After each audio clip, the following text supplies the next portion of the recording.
CBSE class 10 science का exam कल यानी कि 25 फरवरी को हुआ था और आज मैं आपके साथ ये एग्जाम जो है उसको एनालाइज करने वाली हूँ।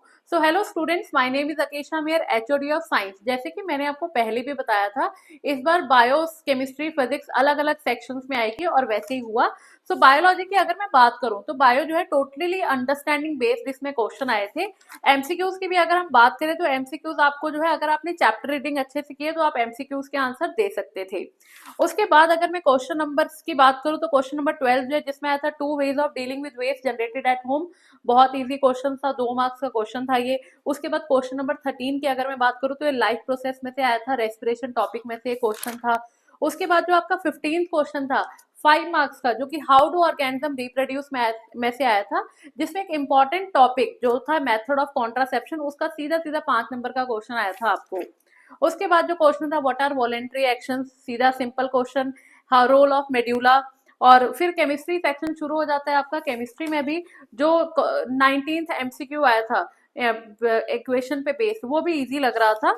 और उसके बाद अगर मैं केमिस्ट्री की बात करूं तो इस बार केमिस्ट्री इजी थी। मैंने बच्चों से रिव्यूज लिए, बच्चों ने बायो को इजी कहा, पर according to me chemistry section easy था, क्योंकि केमिस्ट्री में आपको सीधे सीधे क्वेश्चंस देखने को मिले। Why should chemical equation balanced, why do ionic compounds have high melting and boiling point, metals non metals में से बड़े इजी क्वेश्चन आए हुए थे। उसके बाद एसिड बेसिस एंड सॉल्ट में से आपको एक एक्टिविटी में से क्वेश्चन आया हुआ था। जब आप टॉपिक शुरू करते हैं सॉल्ट वाला तो वहां पे एक्टिविटी, वहां से ये क्वेश्चन आया हुआ था।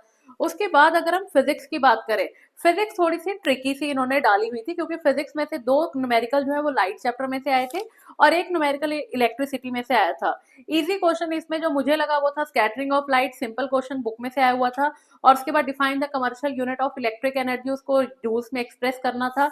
उसके बाद magnetic effects of electric current में से इन्होंने क्वेश्चन डाला था 5 मार्क्स का, जो कि अगेन अगर आपने चैप्टर रीडिंग अच्छे से किया तो आप इनका आंसर दे सकते थे।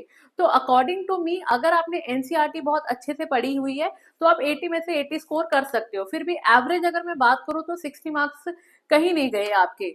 सो आप बताइए कमेंट में कि आपका पेपर कैसा हुआ। बाकी अगले पेपर्स के लिए ऑल द बेस्ट।